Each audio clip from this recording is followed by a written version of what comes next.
Hello, everybody, and welcome to another edition of Magic Mike's Plus One Plus One. Proudly sponsored by CoolStuffInc.com, CardHoarder.com, Alter Sleeves, as well as Twitch subscribers and Patreon supporters just like yourself. My name is Evan Irwin, and we get started each week by saying hello to my two co-hosts, MTG Nerd Girl. Hey guys, welcome back. Ruben Bressler, right in there. How's it going? And then our special guest, AliasV, right down there. Hello. Hello. Now, as for missed our pre-show, the patrons get access to that exclusive content. And with that, let's start the show. Up first is outside assistance. We've chosen a question from the comments on our last Plus One show, specifically for our guest this week. That person gets $50 worth of anything at CoolStuffInc.com. Ruben, what was that magical question? Well, they know the way to my heart with this question. So the first ever winner of outside assistance is a question from Isaac Ben Ruby, who, listen, I know I'm a little self-aggrandizing here. If you had to fight one Ruben's Bressler-sized duck or 100 duck-sized Ruben Bresslers, which would you fight? No rules, no time limit, no mercy. The ideal way to open an interview. We're asking the real questions here. All right. Well, I get easily distracted and confused and flustered if there's more than one thing to fight. So I'll take the big duck. Yeah. Giant duck. Yeah. I'm not that big. No, I'm kidding. I mean, when you're a duck and you're that big, you're a giant duck. Yes. Yeah. It's basically like an emu at that point. So it's probably still better than 100 Velociraptor. Yeah, because if they're like nipping at your freaking ankles. I was gonna say, do you get weapons? Is that a thing? Do you get no? I just punch and kick. Lots of. You're an ostrich. You just. Right. Thanks to those things are vicious. Yes, thanks to Isaac for being part of the show. Get your questions in for this would be our next Plus One guest, which I believe is Zbex. There you go. So please get on those questions. Maybe you can be part of Plus One in the future.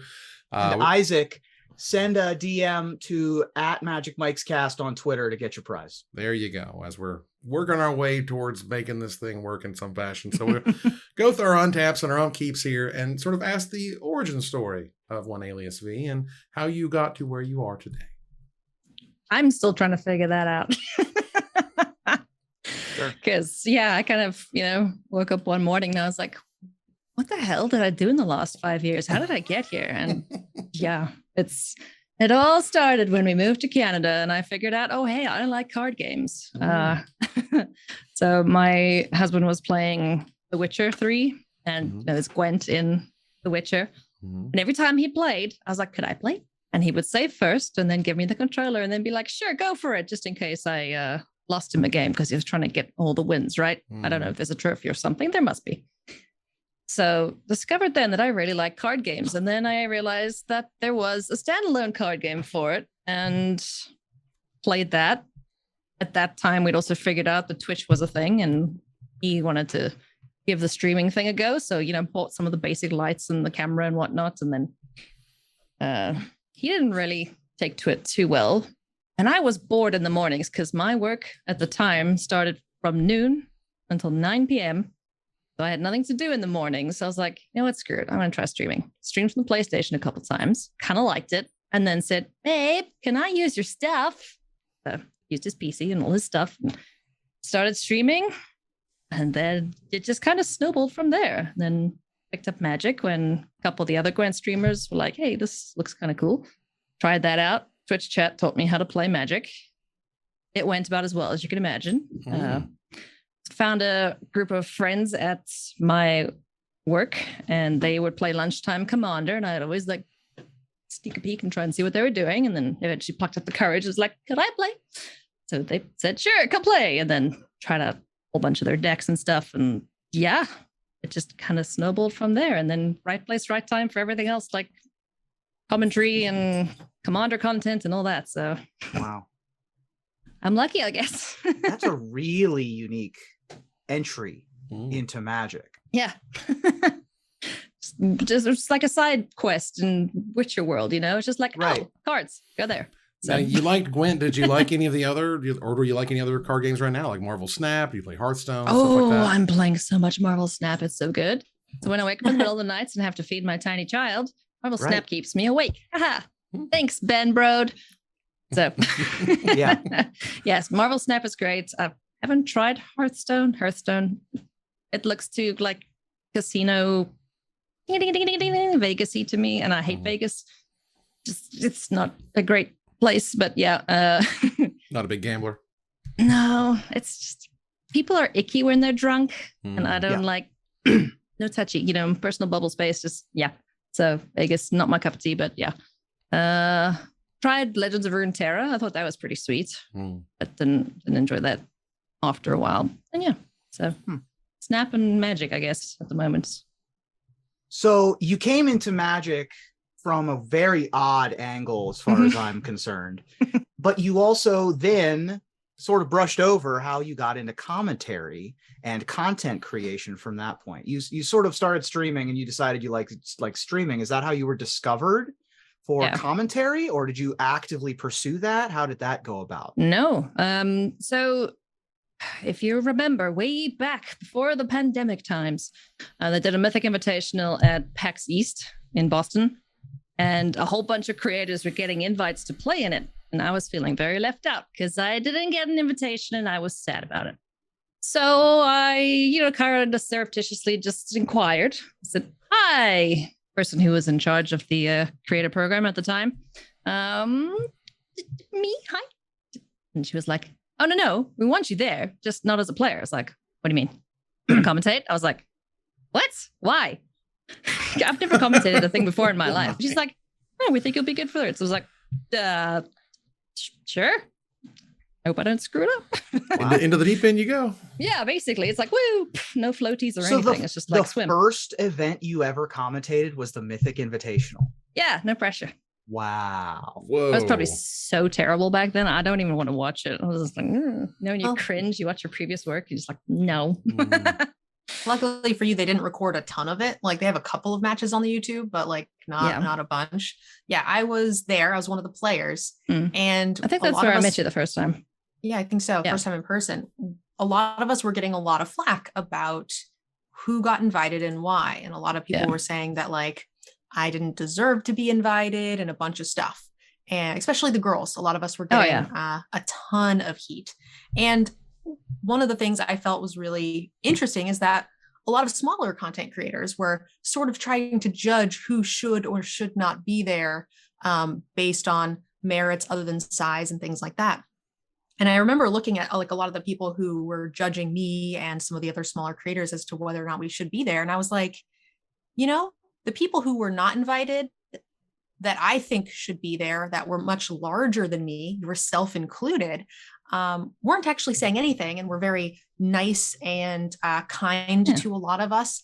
And I think then they that's part of the reason why they started reaching out. I think they probably had announcing for you from the gate, because when you announced that, I was like, oh, this makes sense. I was like, how the heck am I in this? And Alias is not in this. Yeah, I remember that Twitter conversation with you now, actually. Yeah, I was like, okay, I feel slightly better now. But yeah, it was an interesting thing, the way they went about doing that. And I'm really, really glad that they got you onto that track. Yeah, and I'm glad I didn't mess it up, because now I can do more things, so it's pretty great. And I haven't messed up since. So they keep asking me back to do things. So yeah, we'll just hopefully continue on that track. And then in terms of Commander content, I'd been trying to do the whole standard, a deck a day video thing on YouTube, but oh boy, that is a grind and it's not that fun after a while. And you just get frustrated playing standard decks. So I was like, yeah, no, I'm not even going to try this anymore. So I kind of packed that up for a little bit. And I wanted to do something else on YouTube, because I'd heard a bunch from CGB and Mudsta, everyone's saying, yeah, YouTube is kind of the way to go going forward. So I wanted to get into it, and I was like, okay, what can I do that's fun and different to what other people are doing, and something I actually enjoy doing. And I had attempted a Commander show previously. It was just going to be a 4-part series thing, and I'd met Olivia through that, and Tappy and Ellie of the Vale. And that did really well. So I was like, okay, screw it. I'm going to try a weekly thing. And that's when it was called The Cool Stuff in Commander Ship. Shout out. And then it became Elder Dragon Hijinks. I messaged Olivia and I was like, hey, hi, we haven't really met or anything, but I like you and you're cool. Do you want to host a show with me? And she was like, heck yeah. I was like, that went better than expected. I didn't think she'd say yes, but she did. And yeah, we just kind of took it from there and ran with it. And it's been going pretty damn well. Yeah, we had a similar experience with Nerd Girl. We were like, you want to join our podcast? She's never going to say yes. And then, Right. What? Huh? This is crazy. An excellent title. Elder Thank you. Dragon Hijinks. Yeah. Yeah. Shout out to Street Rage, one of our patrons and longtime friend of the channels for like streaming and YouTube. Like she came up with that name. I was just like, oh my God, it's so good. So Finding a good name is really hard to do. Melissa DeTore and I started a podcast, and we kept coming up with sweet names, and then we would do like polls, and then we would find out that all those dang names were taken. yeah, that's the tough part. I was like, what the heck is everything's gone now. And also if you can even think of anything good, I have no idea. It's tough. It's like trying to name your child. It's like, okay, we can't name them that because that's a reference to someone's great uncle's father's friend. Yeah. Flawless segue. Thanks. Yeah, that was really well done. It's almost like you host things. We've had a couple. I mean, thus far we've only interviewed married people, which and I don't think that CGB doesn't have a kid, does he? I don't think so. No. He has but 2 dogs he's very and 2 cats though. Yeah, he's very domestic, right? And Jim Davis is very domestic. And you have both a fur baby and a regular baby, right? Oh, I've got many fur babies. 4 of them. There you go. Oh, wow. So talk to me about making content as a full-time job while taking care of living things as kind of your other full-time job. Because that seems to be a common theme. Like more content creators have kids and have pets than non-content creators, as far as I could tell. Well, it's certainly a juggling act. I will say that. It's exhausting. There's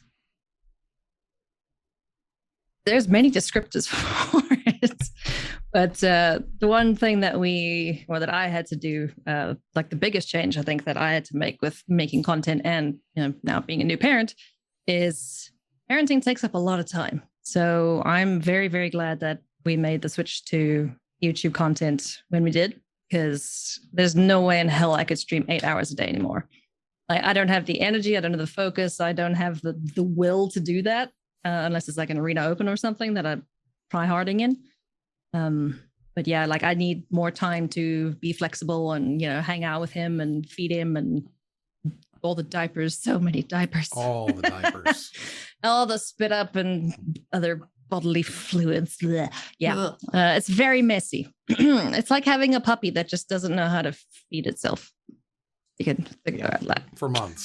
Then months. For months, not just a couple weeks. Right. But yeah, he's a sweet little guy, and I just love being his mama and getting cheeky little smiles and laughs out of him. So yeah, it's been a good change.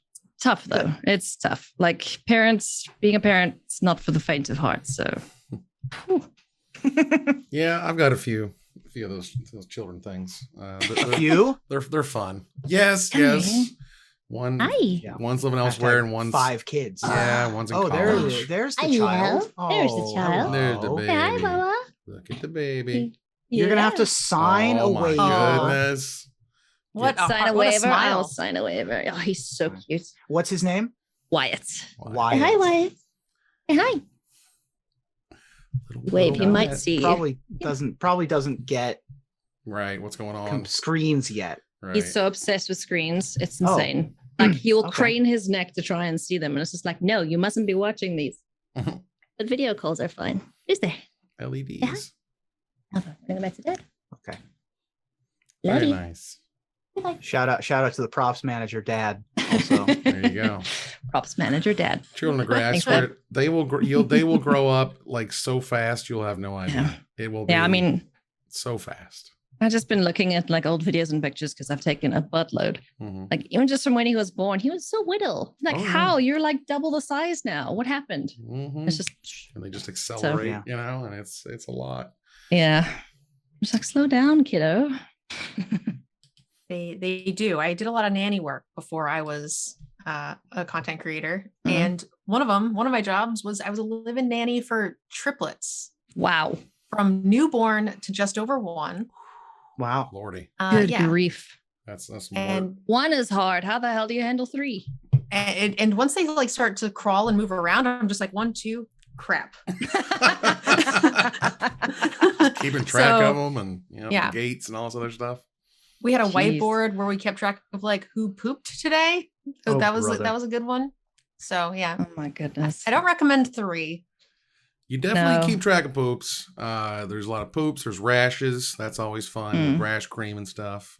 Yeah, the whole bit. Oh man. But yeah, the first like what's it, 6 weeks, I think, you have to be super good about tracking how much they ate, how long did you breastfeed for, when did they have a diaper, blah blah blah blah. Gotta look out for Oh, jaundice I hated that. and all that stuff. I hated too. that. Yeah, I had to put one of my babies in the little ultraviolet like case. Oh yeah. because she had jaundice, and it was, it was a little sad having to leave it there for like an hour, but Oh, she got better. She's all right. yeah. So That's good. Wyatt, what do you call him? Wyatt, little monster. I wasn't sure. Gobby now because he's teething, so it's just gob Gobby. everywhere. Mm. What else to call him? Nugget, little Nug. Yeah, Classic. it's got quite a few nicknames so far. I can But imagine nothing, no play on Wyatt. No, but the funny thing is we have a cat whose name is Riot. So when we shout at Riot, Wyatt sometimes goes, "Wasn't me." Yeah. Not Wyatt V. Doesn't have a gamer No. tag yet. Nah, not yet. Yep, Let never- him figure it out. Where did your tag come from? Because you are AliasV. Where Yeah. did that name come from? So Twitch being a social website, Alias was taken. So I was like, okay, I have to put something on the end of it. So I like the number 5. My birthday is in the 5th month. I'm the 5th of my family. I like 5. It's a good number for me. So the V is a 5. So it's Alias 5, not Alias V. It's a V5, whatever. It's fine. Okay. Alias. And also people always butcher my name. So I said, if I ever need to explain my name to someone, it's like, how do you say this? Elid, idle? No. Alias. Just take the S off the end. It's also like Vi. We found out from the lore that it's not actually a VI, and it's like supposed to be 6. Oh, Yeah. there you go. Sweet. Wow. I like that. Yeah. So Wizards is getting more and more into the beyond other universes stuff. How do you feel about the Lord of the Rings stuff coming next year? I watched Lord of the Rings. I enjoyed it. I thought they were way too long for my tiny brain when I watched them the first time. Because I was like, 10 when they came out? Yeah, like 20. Yeah. Now you're making me They're feel old. Yeah. Yeah. They are 20, old. That's 20 years ago that they were released. They so, were 20 years ago. That's true. Yeah. So, that's cool. I'm happy for people who like that stuff, but I'm kind of just meh. It's kind of like the Warhammer stuff. I'm just Right, but is there any property that you would want them to do that Dragon with? Ball Z. I would love that. Ooh, Okay. Dragon Yeah. Ball. That would be cool. Yeah.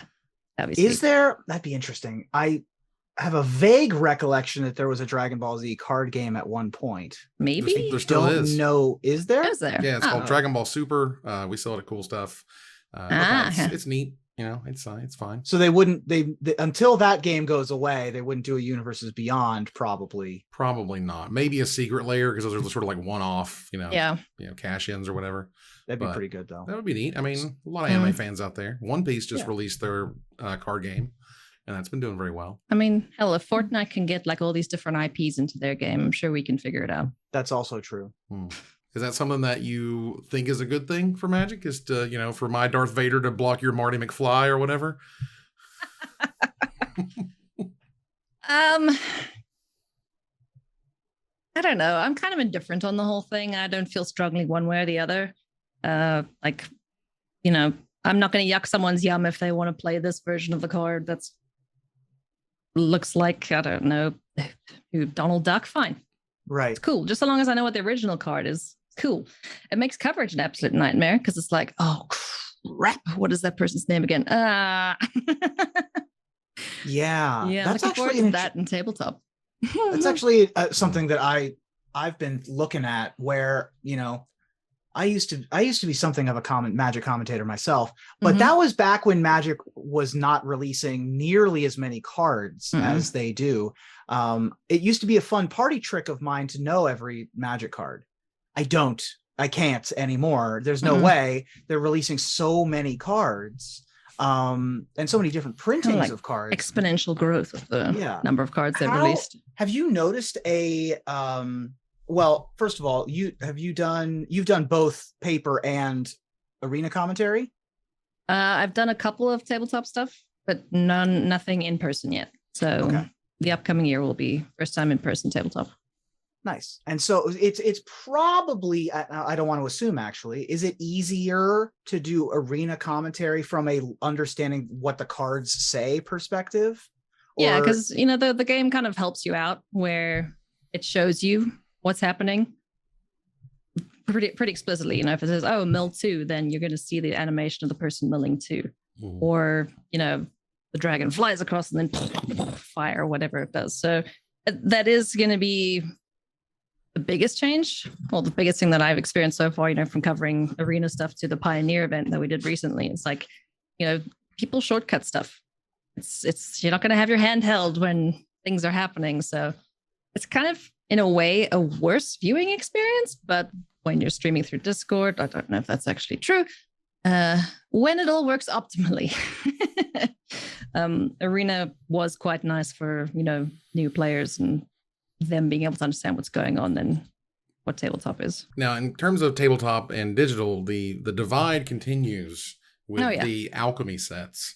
At this point, we've got do we have almost a full year yet already of alchemy sets? We're getting there. Yeah. And so. Do you play with any of the alchemy stuff? Do you care? No. Not your thing? The thing, here's a fun little tidbit. So I started streaming in Gwent, and the second I lost interest in Gwent and got frustrated and just angry with where the game was going is when they started introducing RNG elements into cards. It's like, summon this, a random spy, or, you just kind of, just wield your way into an answer when you wouldn't have one otherwise. And it's like, no, I don't like that. I don't like random. I like to know what's happening and I'm in control or my opponent's in control. Like, I'm not a fan of random, I guess. Drafting card from games. spell books, if you will. Yeah, I don't like that. Yeah, not great. Because that's just like, I have 100 answers. So whatever you want. Would you like some of this? Have a little bit of that. Yeah. So that's where I got frustrated. I think it was called Create in Gwent. And that's kind of when I just dropped the game almost entirely and started streaming Magic. Alchemy, I'm not a fan of it really. But at the same time it came around, I got into Commander more, so it hasn't affected my my mental state too much. Do you play the Arena Brawl format, their Commander format? Yeah, I played some of the Brawl. It's pretty fun. Yeah. Except for when people try hard and play the same commanders. It's like, oh, come on, try something else.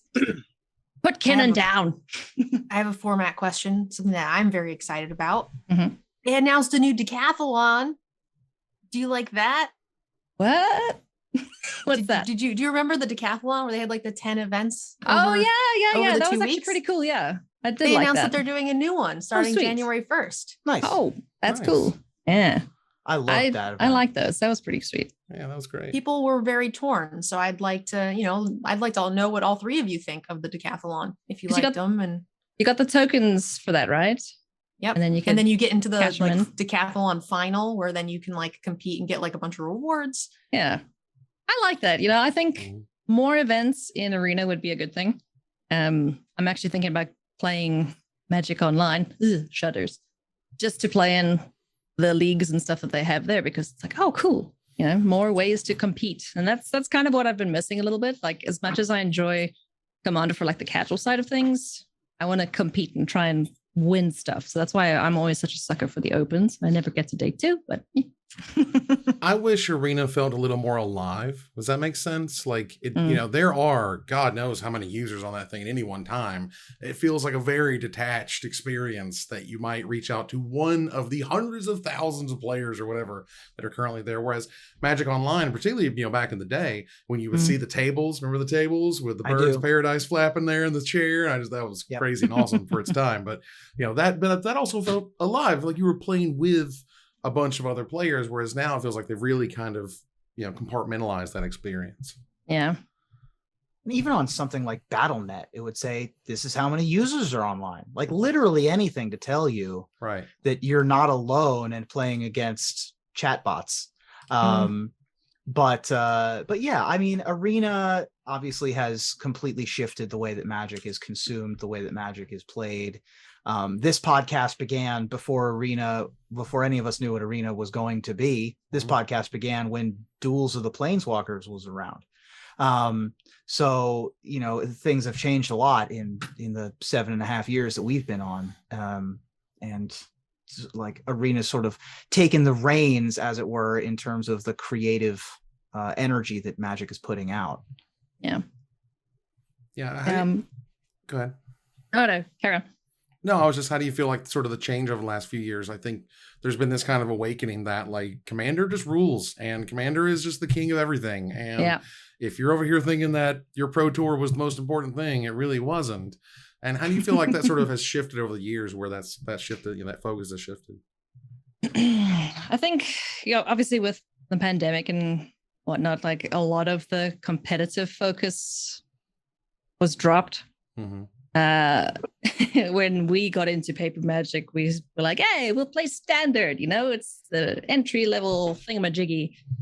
And then format. And then when rotation happened for the first time, we were like, so all that we spend money on, it doesn't do anything now? What? So yeah, that was our rude awakening. I kind of wish we'd maybe paid a bit more attention to, here's what you should do when you start playing Magic the Gathering. Don't play standard. No. Play standard if you want to, it's fine. But that's basically dead now because no one could get to game stores, no one could play, that sort of thing. So, digital certainly offered more an outlet for people who are looking to be competitive, and to just, keep grinding, that sort of thing.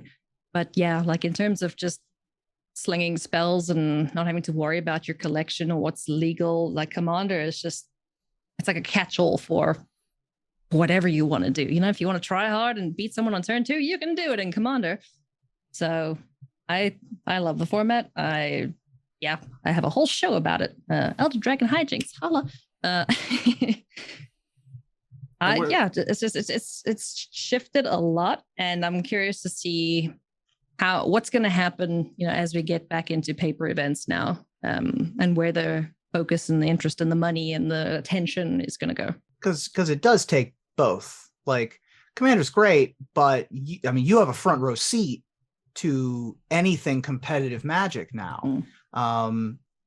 Where do you see competitive Magic? I mean, there's been a lot of upheaval. They tried a lot. They hired Sir Mix a lot, and it didn't help. And then they sort of canned the whole Rivals system and esports trying to be an esport situation. Where do you see competitive Magic going? Hopefully up. I think now that they've simplified the path to the World Championship, they always go back to this whole thing of like, oh, you could say you're a GP winner or you've won a Pro Tour, but if you say you're the world champion, everyone knows what that means. So, in terms of like the highest level aspiration for anyone who's really into competitive Magic, they say, yeah, I want to be world champion one day. How the heck do I get there? It was confusing as bleep a couple of years back when they tried the whole Rivals and the MPL, whatnot, but now they've simplified it and you can get to that goal from many different avenues: paper, arena, online. They've made it a lot simpler and a lot easier. So I'm hoping that there's going to be more interest in the competitive side of things, because nothing beats watching the best players in the world playing Magic. Like, it's just so damn good. Like, it's an education. Mm-hmm. You watch like Paolo, you watch Jean Emmanuel Deprat take these lines and do these things, and you're just like, oh my God, what? I wouldn't even have thought of that in 100 years. Like, it's just next level, just genius. Sometimes it's great. I love it. Gives me goosebumps when I think about it. It's tough to get a lot of people to be interested in competitive Magic because competitive Magic is so expensive. Yeah. And it feels like that sort of barrier to entry prevents people from really wanting to be engaged as a viewer. Whereas you could be a basketball fan and you can go down the street and for $15 you can play with your friends, even if you're not the world's best. But it's like, why would you want to continuously be involved in a thing that you can't actively participate in? Yeah. Do you see that being a big problem? And if not, do you see like any other bigger issues that are keeping competitive viewership down? Like the viewership, Twitch is having a bit of an issue at the moment, just in terms of like users. It kind of fluctuates who's online, who's watching, who's streaming. So that obviously doesn't help. I remember when I started watching Magic coverage before I got into coverage myself, like there would be something on like every weekend, Pro Tour here, Grand Prix there, Star City Games, or whoever was hosting these events. And it was easily accessible and was kind of just normal. And then it kind of shifted to the whole digital thing. Funding was cut to a lot of the different programs. They couldn't hire crews for different events. And it just kind of got forgotten about. And I think it's now trying to rebuild it and making it, a habit for people, again, to tune in on the weekend and to watch. I think that's going to be the toughest thing to do. And even so, like we're going back to tabletop. It's great. But how much coverage is there going to be? So, yeah, I think it's just going to be getting into a habit again of getting people to tune in and watch. So better advertising would help. How many people I've seen on Twitter like, oh, I didn't know there was a Mythic Championship or something this weekend. Yeah. So like, use your platforms, you have them. You want people to subscribe to your YouTube channel? Well, put some stuff on there that people want to watch. Goodness. So we're currently in the middle of being in Phyrexia. And Phyrexia all will be one soon. How do you feel about that? Do you like the Phyrexian stuff? I like it. I think it's a pretty cool aesthetic. I hope all the planeswalkers die. Ooh, hot take. All of them? All Amazing. will be one. And then they just meld into one right. super planeswalker, kind of like a Power Ranger Zord. Are we a purist that the game was better with no planeswalkers? Is that what you're saying? Well, the first planeswalker I was introduced to was Teferi, Hero of Dominaria. Oh, okay. Oof. I despise that card with a passion. Every time I see Teferi, I just want to punch his little face. Let's slow this down. No, Teferi. Yeah. Yeah, I can already hear Rosewater being like, that's somebody's favorite card. That's why somebody plays Magic. And you're like, just burn them all. Just burn don't get me wrong. He's a great card, but I hate that play style. Like, I have mana untapped. Oh, what have I got? Yeah. I don't like it at all, but you like the slug it out type of Magic? Yeah. Turn dudes sideways and just slap each other. That's my cup of tea, you don't nickname your baby Gobbo without wanting to play mountains and 2-1s for 1. Exactly. Yeah, and I don't know if this is family friendly. Feel free to cut it out if not. But when we announced that we were expecting a tiny 1/1 human, he was first called the Crotch Goblin. So yeah. Perfect. I remember that. Yeah.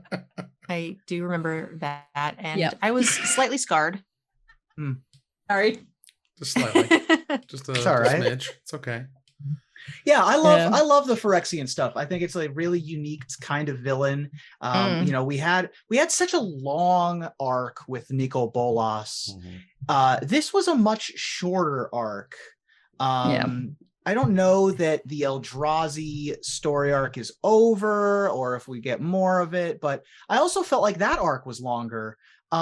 This one felt significantly shorter of an overarching story. If you're looking at the phase one, like if you're copying the Marvel Cinematic Universe, it felt like this was a much shorter time frame. Do you have any? Well, first of all, do you care? Obviously, you care, but do you care more about the overarching stories or the individual stories of sets? And to add on top of that, do you think that this was too fast or too slow? Or if you were in charge of creative, how would you be going about telling the story? I was going to say, it probably feels really fast because we've just been like bombarded with sets left, right, and center. It's just like, oh, and we've just finished previous season, but wait, tomorrow there's another one. It's like, oh gosh, give me 2 seconds, please. Just to take stuff in. Yeah, there's been a lot of products released lately. I can't keep up. Like every time there's a new set out, I used to like go through the cards and see what they do. That part of it excites me more than the story, I think, is like I just want to see what cool new cards there are. In terms of like the whole narrative, I've never really been too much of a lore buff. I did really enjoy the culmination of War of the Spark. Didn't like the set so much, but the trailer, oh my God, the trailer was so good. Like, oh, that was just chef's kiss. Like whoever's behind that, bravo, you rocked it. And that actually made me care more about the story, which made me go and have a look into the whole Liliana, demons, bolas, yada yada. So I like that. But like in terms of the other story arcs, I can't really tell you much about the Eldrazi. I know there's something about a moon, and that's about it. And spaghetti monsters. Very good. Yes. High five for me. I'm going to ace that test when someone asks me about it. I swear if Emrakul bounces out of the moon to like stop everything at the end of this, I will be very upset. Surprise. What? Yeah. Hello. She was in the moon the whole time. Yeah. That snow moon. All right. But yeah. So we are going to turn the corner here to what we describe as the fundamental turn. And this is a series of off the top of your head, rapid fire type questions where there's no wrong answers. It's just whatever you would like for there to be as a result. And let's go ahead and get started here. So what would you change if you were in charge of magic? Okay. You said quick fire. I am sleep deprived and not caffeinated currently. So I might need a second to think about these. Regular rate of fire is fine. Regular rate of fire. Standard. There you go. Standard rate. Did I change? Well, maybe what's the first thing you would change? Like an impulse light thing too. Yeah. What's selfish? Something you'd like? Yeah. What's the first thing you would change? Make it cheaper to play. There you go. Yeah. Old border or new border? No border. Ooh. Favorite set? Eros. Favorite mechanic? Beyond Death. Is haste a mechanic? Yeah, it is. Technically it is. Yeah. Turn them sideways. Let's go. Favorite deck? Oh, my vampires. Edgar Markov. Card you wish you never got rid of? Whatever's selling for 10 times its price right now. The best advice you repeat? Make them have it. What people get wrong about you? My name, always, constantly. What people get right about you?